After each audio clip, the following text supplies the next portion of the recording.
Pritchard. Paige, welcome to Podcastina. Thank you for having me. I'm thrilled to be here. Thank you so much for doing this. I came across your TikTok probably a couple of years ago and have always had you as a dream guest in mind for my audience. Oh, that's so sweet. I love hearing that. I'm so honored to be here. Oh, thank you so much. So I know you from de-influencing videos, which to me is my favorite type of contrarian content. Can you tell me how you got into that? What is your background with spending? Yeah, absolutely. Well, so my brand is called Overcoming Overspending, which I started and created back in at the end of 2021. And so this was actually several years before the de-influencing under consumption core trend kind of came to be that we've been seeing a lot over the past couple of years. But I had been talking about money on the internet since 2018. I had my own struggles with overconsumption, compulsive shopping in my younger 20s. It was something that I really struggled with right after coming out of college, my kind of like claim to fame, even though it's not necessarily a good thing. But my story started with me essentially shopping through my first year's salary that I was earning right after I graduated from college. I graduated Wow. from college. I had a ton of student loan debt. I had no savings. I was just like a broke college kid, right? And I got my first job right out of school, making $60,000 a year, which is a lot of money for a 22-year-old. I was 22 at the time to be making. And the job that I was at was back in the Dallas area, which is where I grew up. And so my parents were like, hey, why don't you come and live at home for a year? I was, privileged enough to have the opportunity to do that. And while you're here, you can, make a good dent in your loans and you can actually get some money saved up. And then after a year, you'll have this like solid foundation that can kind of like, catapult you into your 20s. And I pretty much did the opposite of that year. I actually, like my coworkers would go to lunch and I would go up to the mall and I would shop. And it really kind of started as like, oh, I'm just going to go and like get a corporate wardrobe. I don't have any like corporate clothes to wear to my corporate job. And it really kind of spiraled into a year where I had a lot going on there. I didn't handle the transition from like being on my own for 4 years to moving back in. I hated my job. I like started my job and I was like, I hate this. This is awful and terrible. I don't want to be doing this. So my escape from kind of all of the change and all of the uncomfortable emotions that year was shopping. I would go and I would shop, multiple times a week. And it was not uncommon for me just to like stroll into Nordstrom's or J. Crew or Banana Republic and like casually just drop like 500, a couple $100 on my lunch break. And so the end of that year came and my entire salary was like in my closet. Like I had a lot of stuff in my closet, but I had no money. I had not made a dent in my loans. I had saved nothing. And it was so bad to where when it came time to move out, I couldn't even afford a security deposit for an apartment. Wow. So my parents are looking at me like, what do you mean? Because they were like, the deal was after a year, you're supposed to get out of here. And I couldn't even afford to move out. And so that was kind of like my wake up moment where I was like, whoa, like what's going on? And what have I been doing? And if I keep doing this and if I keep spending this way, I'm going to be broke for the rest of my life. And so I started out, my 20s from that point till pretty much the next decade was a decade's worth of learning as much as I could about money and personal finance, but also really diving into the personal development world, mindset, emotions, because I kind of had this light bulb moment where I realized that the reason that I did what I did wasn't actually because I was bad with money or I'm financially irresponsible or like any of these things. It all had to do with my mindsets and my emotions around money. But when I went out to try to find like solutions to this problem, to my overspending and compulsive shopping problem, like the only advice that was out there was surface level.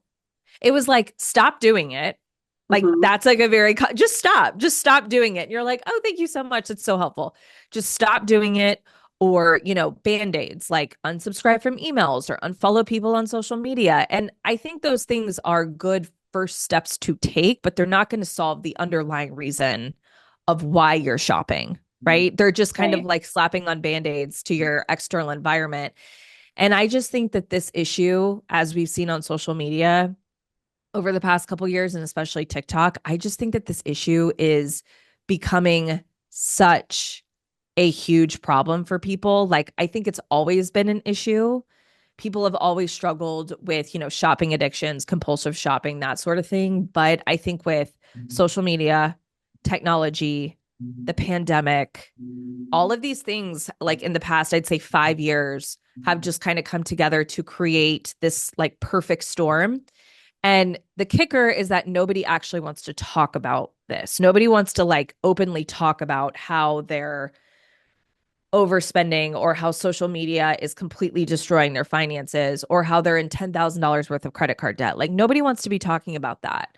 So all that to say, that's a long kind of journey and story just to say that a couple of years ago I finally was like, okay, I've been talking about money for a long time and I think this is really a point for me where I need to like niche down and talk about this because I've been through it. I understand it. I have solutions that actually work and people are really, really suffering with this in silence and in shame. So that's a couple years ago I created Overcoming Overspending. And to bring it back to your de-influencing question, when the de-influencing thing started happening, I remember that day. I remember it happening. I remember because it all started with Mascara Gate with I don't know if you remember this, but I uh do. That's right, Michaela. yeah, with like Mascara Gate, right? Like that's what kicked off de-influencing when everyone was just like I feel like Mascara Gate was the straw that broke the camel's back. And everyone was like, okay, enough. Like we're sick of this. And I remember that day telling my husband, I was like, there is this thing going around the internet called de-influencing. And I'm like, and that's basically like what I already do. It's just people are like calling it something different. And so I kind of was like, I need to jump on this and just kind of like take advantage of it because it's what I already do and talk about it, but people are just calling it this. So I kind of jumped on the de-influencing bandwagon and it just kind of like took off from there. I love that so much. Are there particular categories in which you typically see overspending happen? Yeah, I would say that I'll kind of give you like the heavy hitters. I mean, I want to say this that like overspending doesn't discriminate. It's not something that discriminates based on like category or anything like that. But I do feel like everyone kind of has their area, right? Like the people that I work with, they'll always tell me like, "Oh, mine is purses," or "Oh, mine is I call it convenience consumption. That's just what I've deemed it and termed it, but it's kind of like the niche of videos that you see of people trying to like of like they're cleaning their house or they're cleaning their bathroom or they're like restocking this or they're restocking that. It's like buying stuff to make your life more convenient. So you're like buying the bins and all the gadgets and all that sort of stuff. That's a big one. Of course, beauty, like makeup, skincare, clothing is a really big one. And I want to say this too. I think this is really important to point out. Like my brand serves women, primarily women, but this issue as well affects both male and female in equal weights. Studies have just shown that we're just spending money typically on different things. But when men shop and spend money, they're, you know, just as impulsive as women are, even more so, some studies have shown, and they're spending even more than we are. But this is perceived. It's all about perception, right? This is a perceived female issue, right? Like, because it just goes into a lot of like the programming and conditioning that we've received based on genders, right? Where it's like, oh, the men are the responsible ones. Like they go out and they make the money. And like if they spend money on like their hobbies or this, that, or whatever, like it's fine because like it's their hobby and it's an investment and it's like no big deal. And then, but when a woman spends money, the same amount of money and she's spending it on something different, it's dumb and it's stupid and it's frivolous and it's a waste of money and she doesn't know what she's doing and she's blowing her money and all this sort of stuff. But like I said, the studies show that men impulsively buy just as much as we do. When they do, they spend more on average. yes, we're spending money on different types of things and categories, but I would say that those are the ones that I see the most, but it really comes down to the individual. Like I've had people who are like, I overspend on like collectible items, like they collect Oh, things. yeah. Um, even having people who are like thrifting, right? Like I thrift. I just like I go and I thrift and I'm buying a bunch of different stuff, but it's just like the act of thrifting that really gets me, the overspending. So it really kind of just depends, but those are the heavy hitters I see. I always wonder, how did the shopping problem become like a female labeled problem? Mm, that's such a good question. I mean, I think it really kind of goes back to um just like what we deem to be like good purchases and responsible purchases and like responsible uses of your money. Well, and I think, okay, so I think that there's a couple things. One is that shopping, spending money has gotten the rap of being something that's like bad to do with your money or like irresponsible to do with your money. And I want to make this point as well. I think this is important for people to hear and take away from this conversation that we're having. A lot of people, when they hear my brand, they think like, oh, this is the girl that's going to tell me to like stop spending on everything and cut, and minimalism and like live this super frugal lifestyle. One of the core pillars of my brand and my teachings is that spending is abundant and that spending is what your money was made for. The trick is spending your money in a way that makes your life better and that helps you versus hurting you and making your life worse. Okay. So, but the way that we've been taught about spending in terms of how it plays into the health of your finances is just this blanket kind of like spending is bad and shopping is bad and it's irresponsible and you shouldn't do it and it's wasteful, right? So when you pair that with the other kind of like gendered division that I kind of touched on, just that men are better with money than women, right? Like that's the stereotype that we are subconsciously taught. And the thing is like no one is sitting little girls down and being like, hey, listen, like your brother, like he's going to be way better with money than you are. Like that, of course, like in most situations, that's not happening, but it's just like we pick it up in religion and movies and media and education. And maybe it was the dynamic that you saw in your household growing up, right? Like it's not the case for everybody, but maybe in your household, you saw that your dad made the money and he managed the money, and your mom didn't really have much to do with the money. And so these aren't things that you're consciously sat down and taught. They are subliminally picked up and they just kind of like melt into your subconscious over time. And so I think when you have this idea that men are better with money than women and that shopping is perceived to kind of be this irresponsible thing, and then of course it goes back to just like media and conditioning and all this sort of stuff. It's like the the image that you're constantly seeing, right, is the woman's going to go shop. She's going to go up to the mall.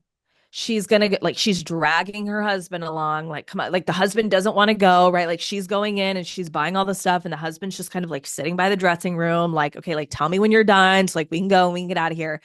So, yes, of course, like, does that happen? Yes, of course it happens. Like, that's kind of why the stereotype exists in the first place. But I think it's just like when you have all these things, it's just kind of like evolved into this thing where shopping has evolved to primarily be this female issue. And the other truth that has been studied that remains, which I think also plays into it. And I see this a lot too. I often have to make this differentiation with a lot of the women I work with, is that in most heterosexual relationships, the woman is the one who does like 70 to 80% of shopping for the household, right? Right. Like she buys the groceries and she buys the diapers for the kids and she buys the light bulbs that are going to go, and she buys, like when something runs out in the house, and she buys the cleaning products and she buys the toilet paper and she buys the clothes for the kids when, little Timmy gets a hole in his shirt. Like traditionally, generally speaking, the woman is the one taking care of that.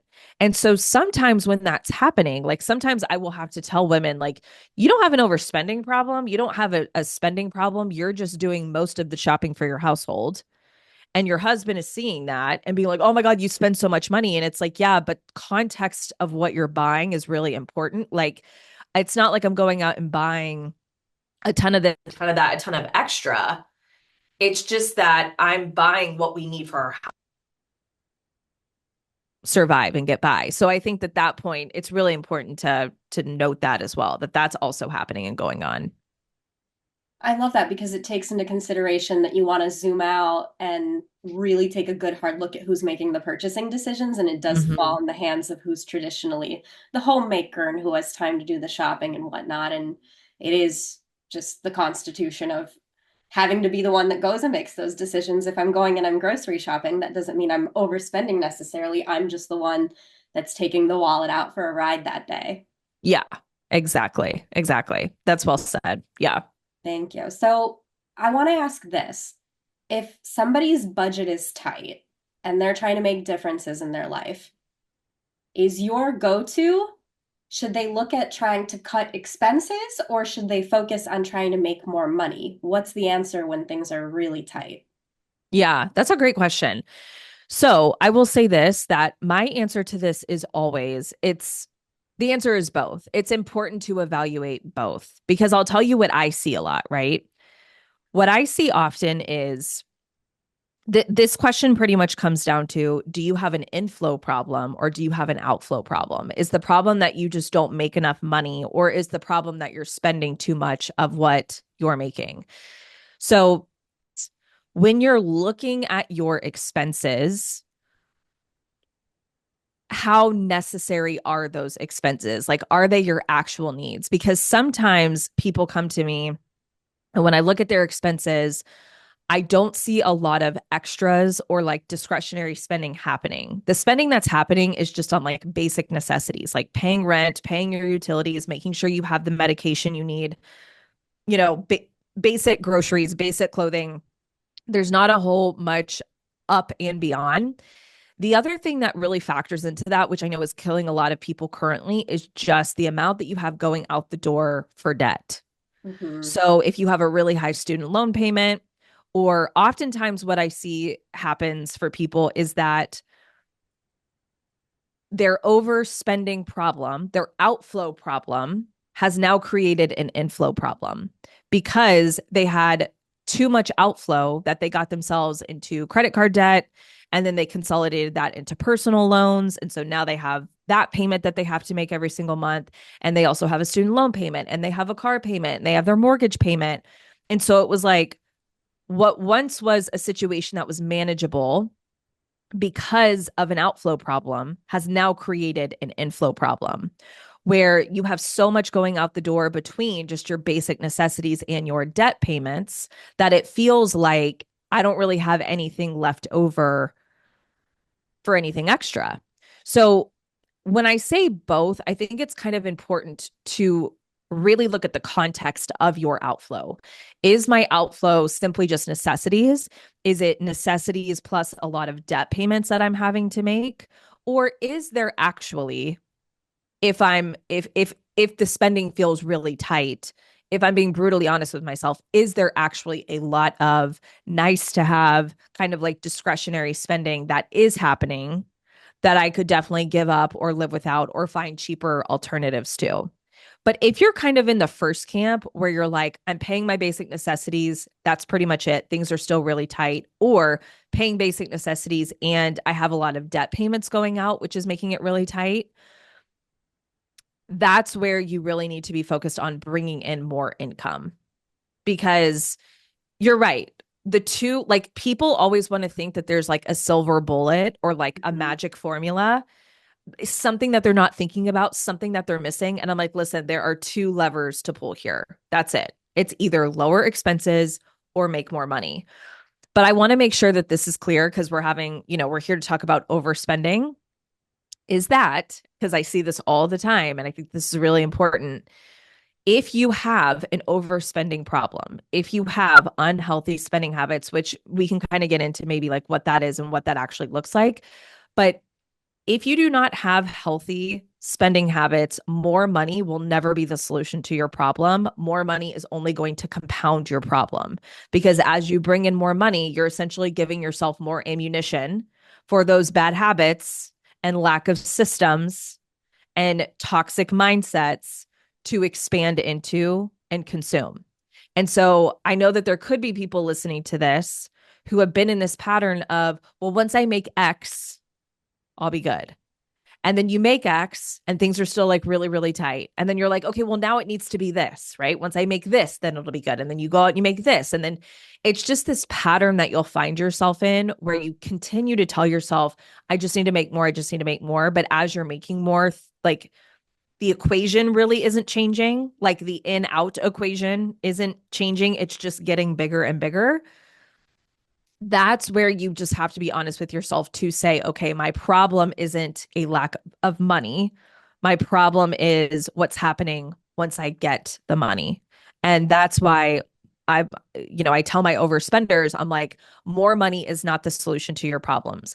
More money is never a bad thing ever. Like, I'm a huge proponent of, yes, like go out and make as much money as you can. That's a critical component of building wealth is making sure that there is a healthy inflow of money coming to you. But in my opinion, and of course I'm biased here, but in my opinion, I'm like, even more important than that is what's happening once you get the money.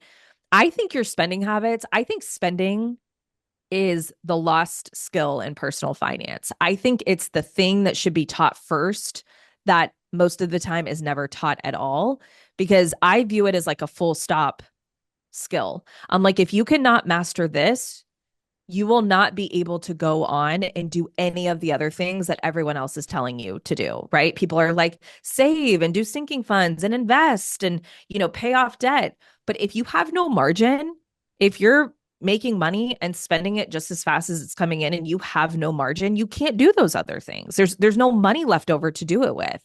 So that's why I call it like the full stop skill because I'm like, it's a full stop if you can't master this. It's at the base of the, financial health pyramid. So look at both because those are the two levers and I think it's important to look at both and evaluate both, but um oftentimes people are like, "Oh, more money will solve my problem." When a lot of times it won't. It's not going to be the magic bullet that's going to solve all your money problems like you think it will.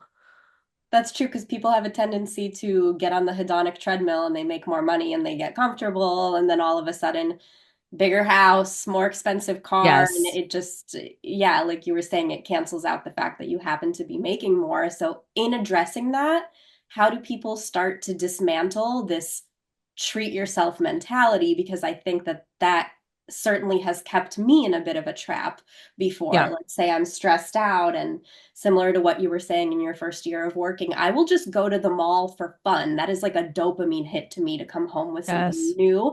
And my justification was always, oh, well, I had a tough day, so I'm just going to treat myself. So, how do we dismantle that? Yes, yes, that's such a good question. Well, I think there's a couple things and I'll make sure to send this to you at the end so anybody who wants to take it can take it. Um I have a I have a training that's called Escape Emotional Shopping. And so a lot of what you're saying is I cover in that shopping and I cover in that training in a lot of detail, but I want to give you some just like high level points here to just kind of think about in case you just don't want to take it or you don't have time. So the thing with the treat yourself mentality is again, we have been like programmed and conditioned to connect money with self-worth and money with self-love. So it's like, oh, I've had a hard day. I deserve to go buy myself something. Or, oh, I've had a hard day. I deserve kind of like a treat and a pick me up. And what I always tell people, like one of the big messages that I try to get through the heads of the people that I work with is that you are a wonderful, worthy human being who, yes, deserves all the good things in life, but what you deserve and what you can afford have like absolutely nothing to do with each other, right? Wow. Like, and And again, I believe that every human being is 100% worthy and 100% deserving of all the things. And so it kind of becomes this thing where it's like when the answer is always yes, when the answer is always like yes, of course you deserve it, it doesn't really become like a filter anymore for you to filter your decisions through. It really just becomes like a justification for you to be spending money that you know you don't have, or going into debt, or dipping into your savings, or whatever. And so what I always say is like, I mean, hello, like I went to Starbucks this morning. Like there's nothing wrong with like going to Starbucks or buying things for yourself. What I say to do though is like take the worthiness and deserving piece off the table, because that's already true. The question isn't, do I deserve it? The question is, can I afford it? A, first and foremost. And have I actually made this decision ahead of time as a broader part of my financial plan that is going to get me to where I want to be? And if the answer to that question is a yes, then go for it, right? Like I have a line in my budget every single month for coffee so that I can go to Starbucks and I know that I decided ahead of time that I was going to buy this latte, and I can buy it and it doesn't have to be like, "Oh, I deserve it. Oh, I'm treating myself." It's just like I budgeted money for this and I'm going to go buy it because I decided ahead of time I was going to. So there's that component of it, of like taking the worthiness and deserving piece, plan your spending ahead of time. Like I know nobody likes to use the word budget because people get all like weird and, people get all frazzled with that word. I call it, and this is what I tell people. I'm like, if that word feels triggering to you for some reason, if you don't like it, just call it something else. Like in my world, I call it a spending system, right? I'm like, it's just a system that you're setting up with your spending, just how you would set up a system anywhere else. And you're just going out and you're implementing and executing the system. Um, the last piece of this, which I think is important, is this is kind of the kicker, is whenever you are shopping to make yourself feel better, it almost never makes you feel better long term. Like to your point, yes, you're going to get that boost of dopamine initially, but it's kind of the equivalent of like eating a bunch of sugar or drinking alcohol or like doom scrolling on social media.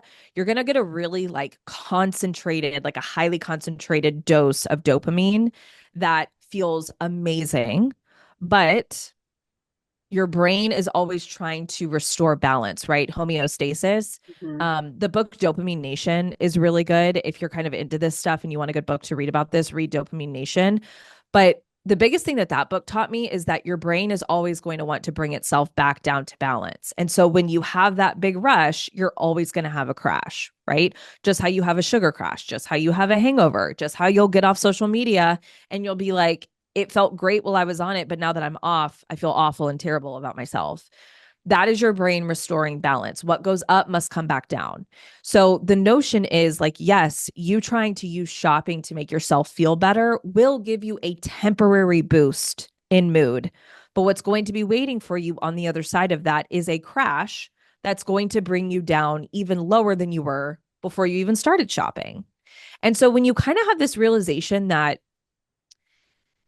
the thing I'm trying to use to make myself feel better is actually going to end up making me feel worse long term, that can be a really powerful realization for people to be like, if I'm just going to end up feeling worse than I even feel now, I'm not going to do it.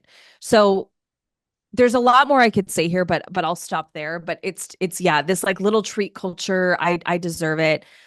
There's nothing wrong with it. It's just my big message is consciousness. Like make these choices consciously, because little treat culture, when you engage in it in a very unconscious fashion, it's happening more than you think. It's costing you more than you think, and it is kind of like a death by a thousand cuts situation, right? Where you're like, oh, it's just this, $6 latte from Starbucks, like no big deal. But if you're doing that every day, that's, $300 a month. Which if you plan for that ahead of time and you're cool with that, you're like, yeah, like, that that's what's happening. And you're like, I understand that this is costing me $300 a month. And I've worked that into my broader plan because I love it and I want to be spending my money here. That's great. It's just when it's happening unconsciously and then you check your credit card statement and you're like, what? Like, how did that happen? Like, how did I end up spending so much money? Like, it didn't seem like that much at the time. Oh my gosh, I'm still stuck on you saying that what you can afford and what you deserve are not the same thing. That's so profound and that just really got me. Yeah. I want to circle back to how budgeting can feel like a scary word. And if we maybe call it a spending plan, then that's mentally coming from more of a place of abundance. What would you say to someone who's, because I think this happens with overspenders, I think they're afraid to even look at their credit card statements, to even open Yes. their bank account and look at what has happened transactionally. How do people start to get over the fear and actually take a good hard look at what's going on in their bank account? Yeah. Such a good question. And you're right. Avoidance is really big with overspenders. I think a lot of us are just kind of in this mindset of like, if I don't look and I just kind of stick my head in the sand, that like magically this problem will go away and like my credit card debt will just like disappear and I won't have to deal with this anymore. So it's kind of an overused like statement or kind of concept in the personal development world. But in this instance, I think it actually is so true. It's really kind of like choose your hard and pick your pain of yes, it's uncomfortable to face your finances, especially when you've been in a season of avoiding them for so long. However, the situation that you're creating for yourself by avoiding your finances is also very painful and is also causing you a lot of harm. And so a lot of times people they'll say, I'm scared to do it because of what I'm going to find. And what I always tell people is the only reason that this is going to be painful and uncomfortable for you is because I call it the facts versus the drama, right? I'm like, there's going to be the numbers of your situation, the numbers that you're going to see on the screen or the numbers that are going to be on that credit card statement. And then there's the drama. And the numbers aren't the painful part. The drama is the painful part. And the good news is that you are in charge of the drama because the drama is all the stuff that's happening in your head. And for most people, the most painful part is what they make it mean about them. That's the most painful part is the shame that's going to come up around, oh my gosh, I can't believe I've done this. Oh my gosh, I'm so irresponsible. Why can't I do this? Why can't I figure this out? It's it's all of that. I'm like the money, like this is what I always say. I'm like, don't blame the money. It's not the money's part. I think that it's not the money's fault. I think that that's a really important first step in healing your relationship with money and having a healthy and abundant relationship with your money is not making it the money's fault or making it the money's problem. So it's like the money isn't the problem. It's not the numbers. It's what I'm going to take all of this, my financial circumstances, and make that mean about me. And so when you can know that, like, okay, by avoiding this, I'm actually creating more pain and harm for myself than I would be if I just faced it head on. Two, the great news is that the main reason why this is going to be so hard and so uncomfortable, I'm in charge of. Like I'm in control of what I'm going to make this mean and how I'm going to feel about it. And three, I think it's also just understanding that emotions aren't something to avoid and run away from. They're actually something to run towards and run through. And at the end of the day, the only thing that you're going to be faced with is just an emotion and a vibration in your body. Like that's it. And the quicker that you can face it head on and the more that you can embrace the emotional experience you're having around your money, the quicker it will be able to be there, serve its purpose, and dissipate.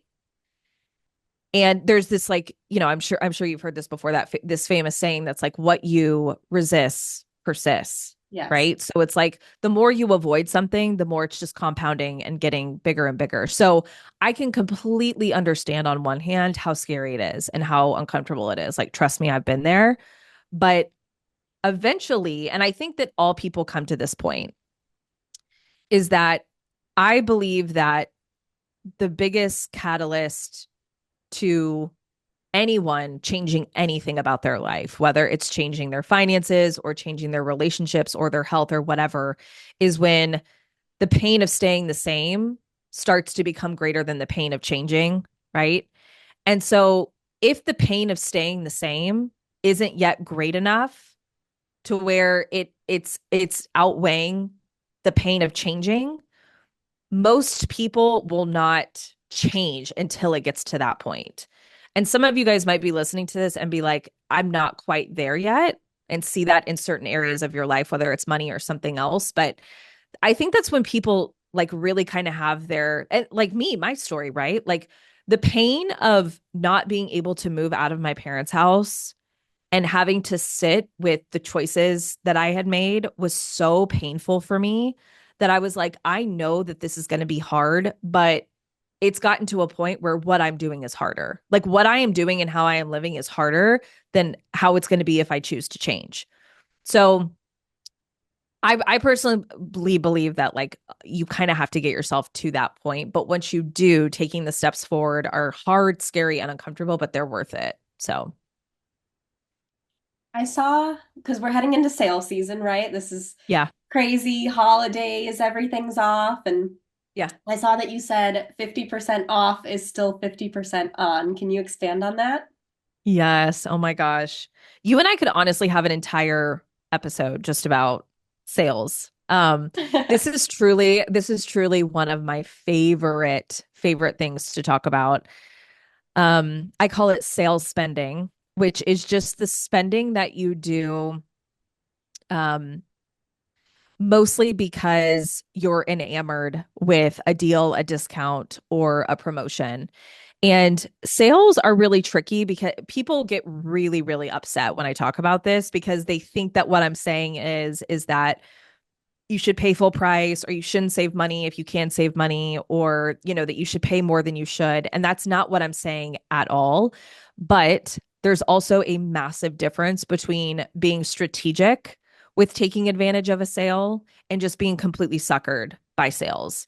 And the truth of the matter is like we think that we're these like super savvy, like sophisticated shoppers and sophisticated buyers. And like 99% of the time, you're just not. Like the retailers and the market, it's true. Like the retailers and the marketers are smarter than you. They have more resources than you. They know you better than you even know yourself. Like they spend millions of dollars and they have departments of people that are dedicated to knowing and dissecting you on a psychological level so that they can get you to spend more and shop more often.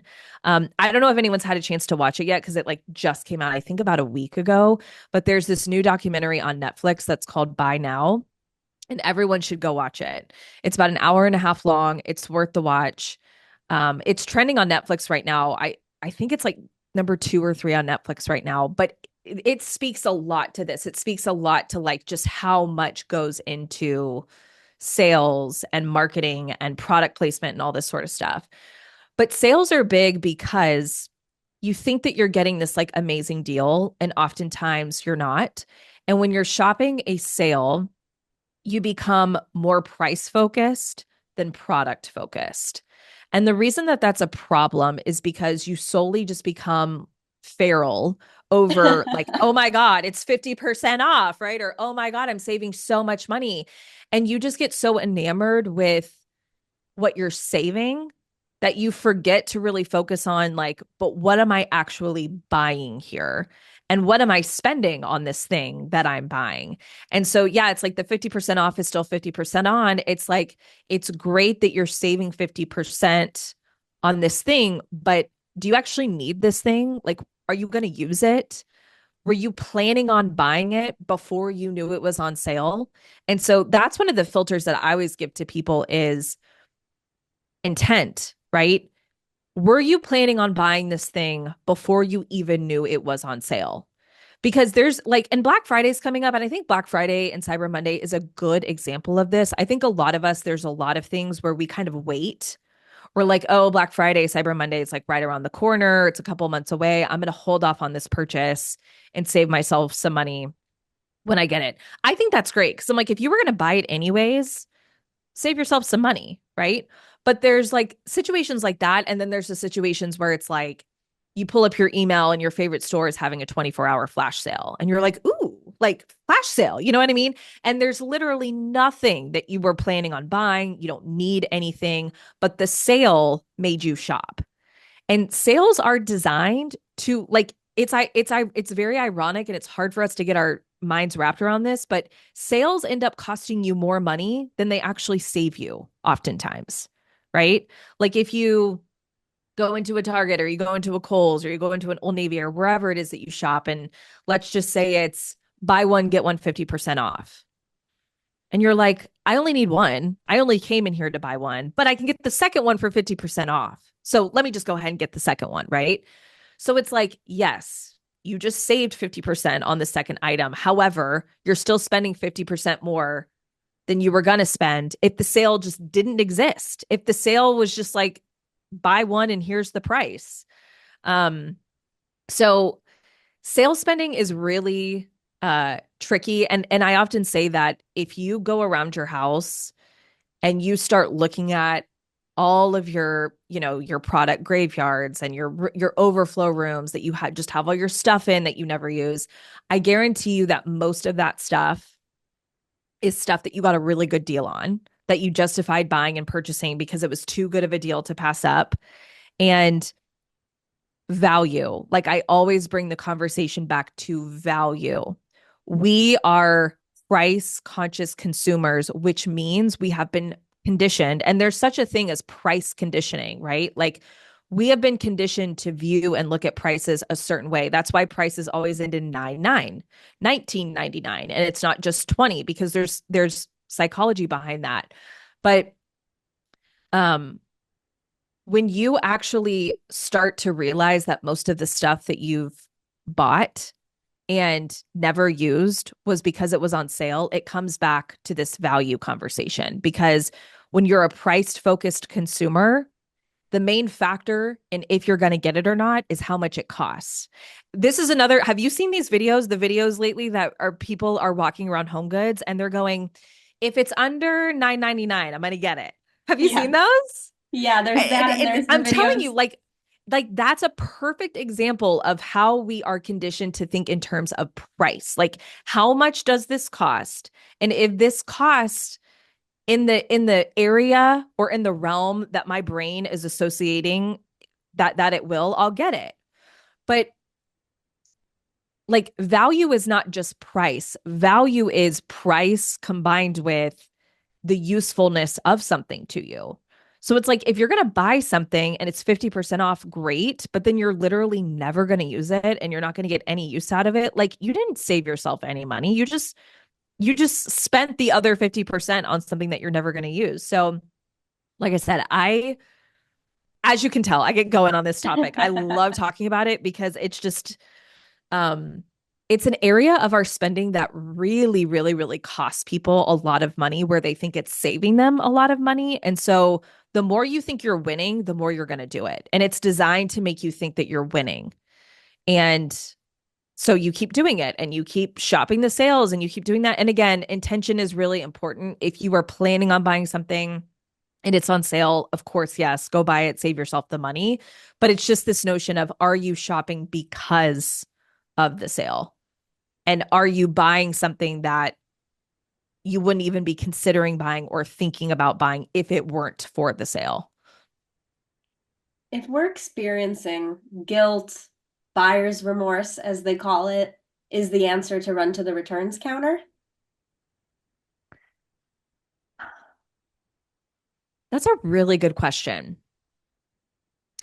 I kind of have a mixed opinion on this one because I think it, from what I see, is that returns are used as like a safety net, kind of like a band-aid. So here's the thing. If you feel guilt or remorse about a purchase, you know you're not going to use it. Maybe you put it on a credit card and you know you don't have the money for it. Like whatever. Like I'm not saying just to like hold on to it, just to like teach yourself a lesson. Okay. I'm not saying that. Like if you know you're not going to use it, yes, of course, like go return it and get your money back. Right. But I think at that point, when you're doing that, it's really important to have the recognition of, okay, the reason that I'm returning this isn't because, and so this is a really good conversation about buyer's remorse. I actually have on my podcast, I've done an episode about buyer's remorse. And I think that there's two types of buyer's remorse. I think that there's the buyer's remorse where the product, whatever it is that you bought, just did not live up to the expectations that you had of it, right? Like it just, clothing didn't fit right, or something was broken or defective, or it just didn't operate the way that you thought it was going to operate. Like product just didn't meet expectations. Fine. That happens. That happens to all of us. And in situations like that, like, yeah, return it, go get your money back. Then there's the type of buyer's remorse where it has nothing to do with what you bought. It has everything to do with how you bought it. Like you Mm. overspent, you impulsively bought it, you went into debt to buy it. You know that you're not going to get any use out of it. You bought it to make yourself feel better. And now the high is kind of worn off and you're like, I don't even want this thing anymore.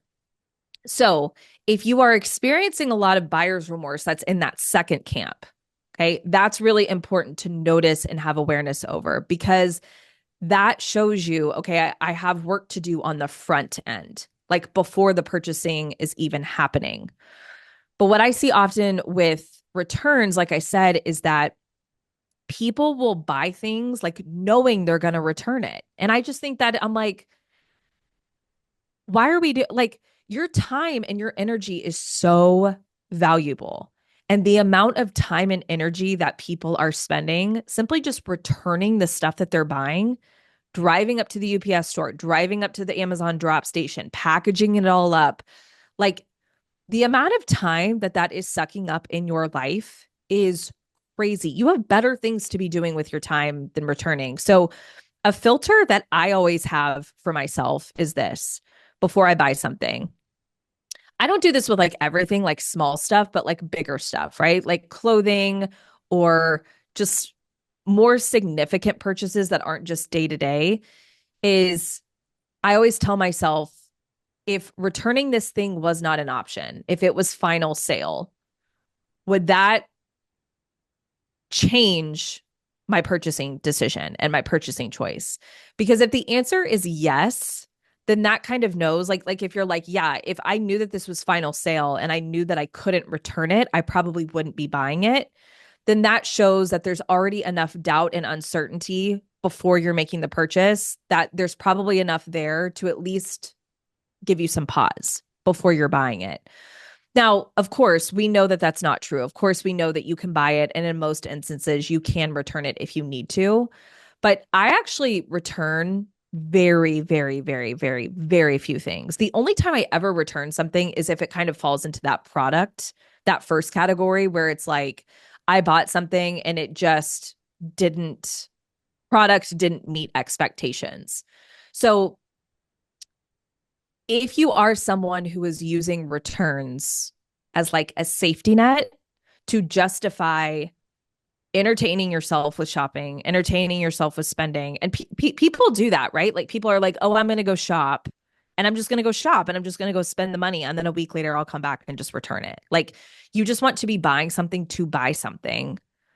That's how you know that you're kind of using the returns as a safety net. I'm never going to tell someone like, don't return it and don't get your money back. Like I said, just to kind of like really have it sink in and like teach yourself a lesson. But I will say, we've all been in those situations too, where the return window passes, where you keep telling yourself, I'll get to it, I'll get to it, I'll get to it. Right. And then you blink and a month has gone by and you're like, oh crap, I can't return this anymore. And then you're stuck with it. Right.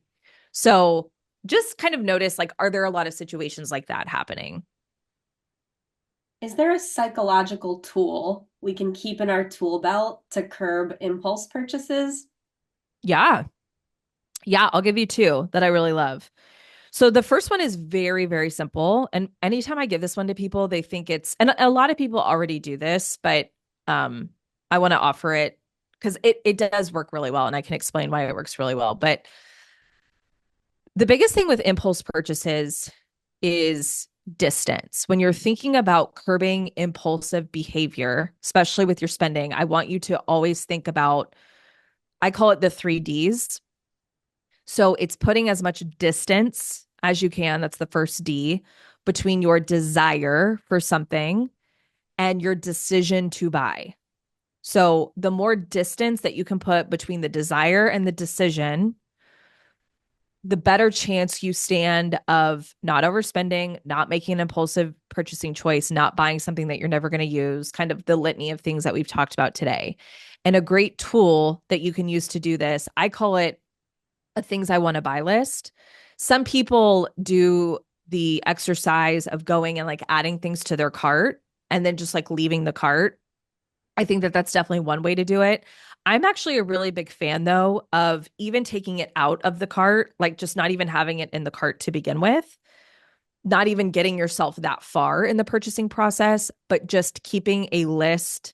I actually keep mine in Notion, but you can keep it anywhere. You can keep it in a notebook, on the notes app on your phone, but it's anytime that you see something that you like, if it's an ad, if you see it on social media, take a screenshot of it.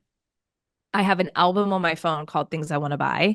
If it's in person, like if I'm just like walking through a Target, I'll just take a picture of it on my phone. I'll add it to the album. And then when I get home and I know I have a couple of things built up to add to my list, I will go into Notion and I will add the things to my list. And I'll, what is the item?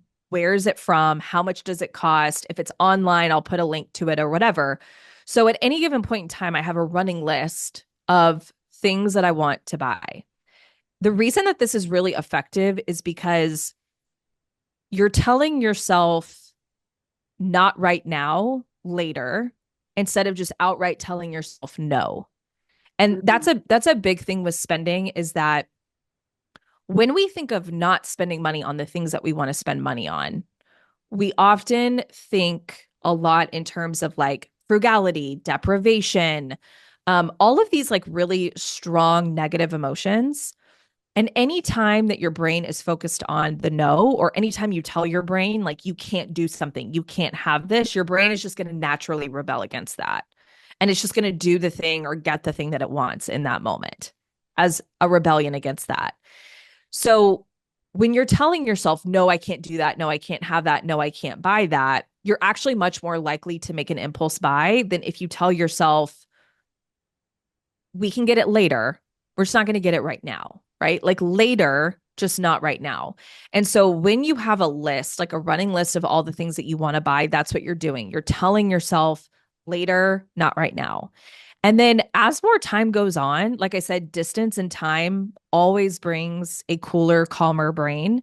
I would say like half the things that go onto my list, I actually don't end up buying because after it sits there for a bit, I'm like, nah, like I don't want it anymore. Like my brain got a little hyper about that in the store, but now that it's kind of sat here for a bit, like I don't really think that I'm super interested. So having just like a running list of everything that you want to buy, kind of just t- just touching base with it occasionally, adding things on it, um, going back through it, seeing what's on here, taking things off.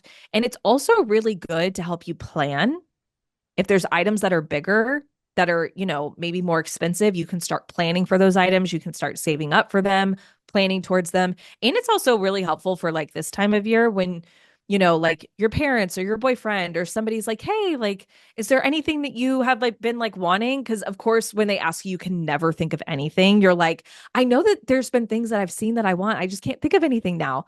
And when you have that list, it's really nice because then you can just go on your list and you can be like, here you go. Here's like a couple things that are in a price appropriate range. And it's just a really cool tool. It helps a lot with impulse purchases. With holiday bonuses coming up and an influx of what some people might look at as extra cash, what's a responsible yet reasonable way to handle that money? Good question.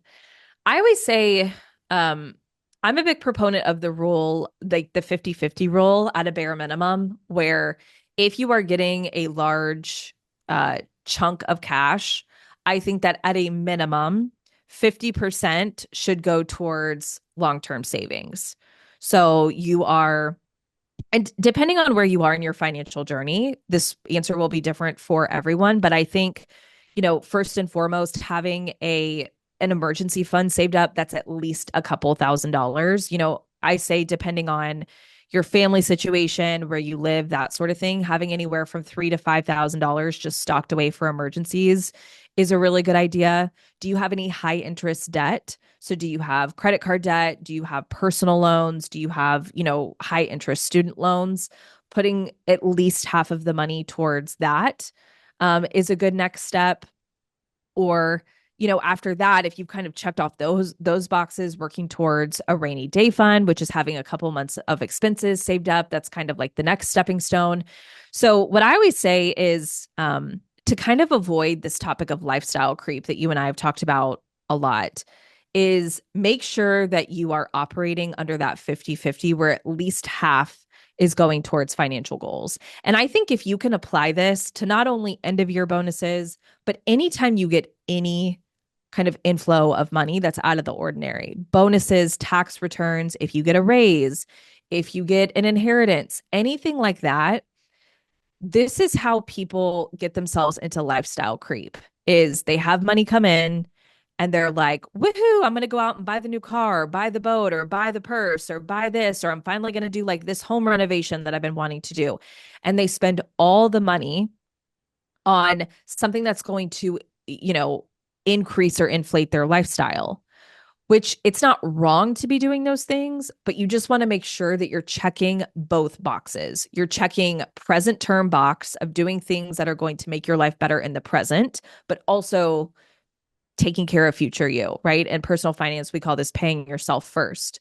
So 50-50, but if you're feeling just more brazen than that and more adventurous than that, and you do have these goals that you want to work towards, savings goals, paying down high interest debt, feel free to throw it all. I'm like, do it all if you want to.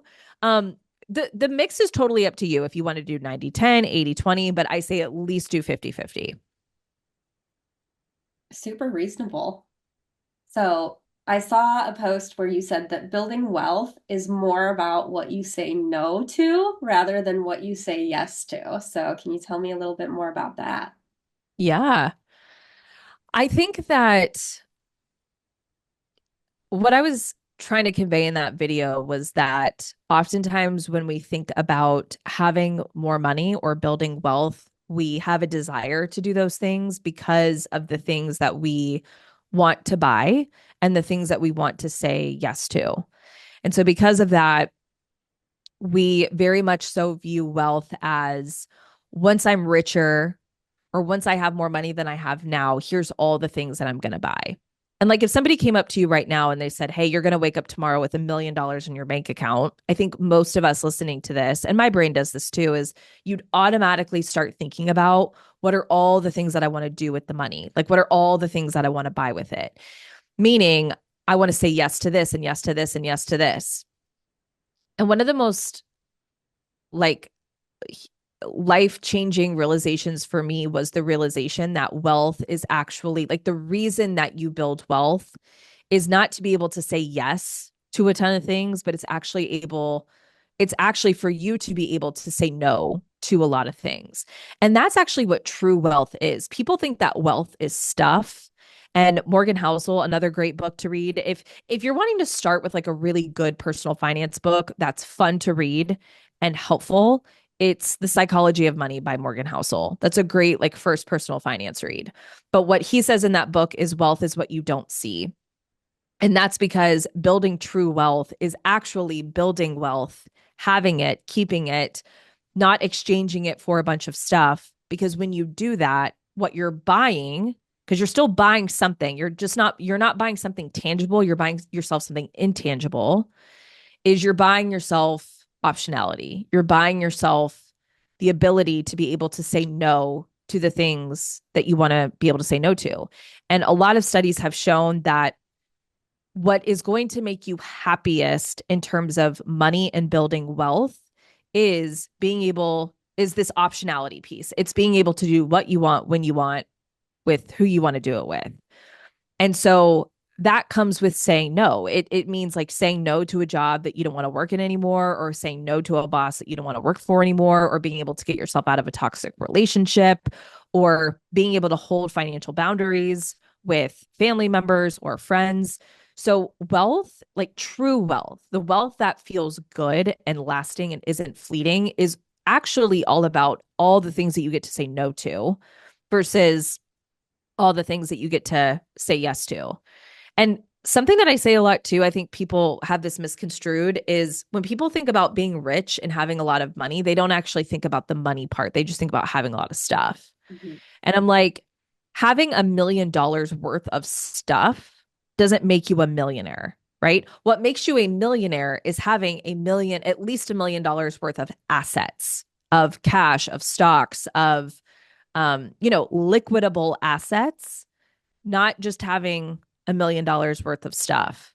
There's a lot of people who have had a lot of money and they exchanged all that money for a bunch of stuff.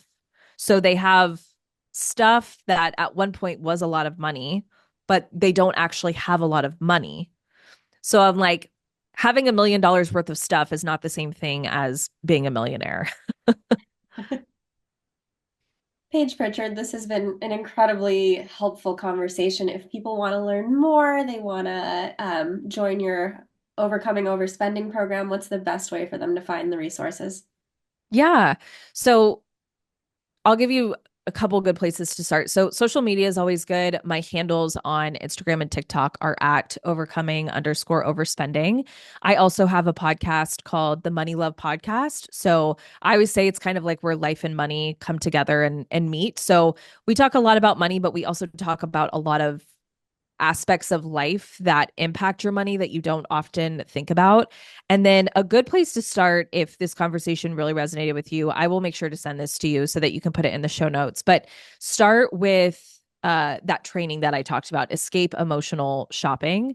So it's about an hour-long training. And if you are somebody who really struggles with overspending or emotional shopping or impulsive shopping, that'll be a great place for you to start. It's also on my website at overcomingoverspending.com, but I'll also send it to you so you can stick it in the show notes. Absolutely. I will do that. Thank you so much for joining me today, and thank you everybody for listening. Bye. Thank you. Thanks so much, Paige. That was awesome. I'm going to end the Good. recording there.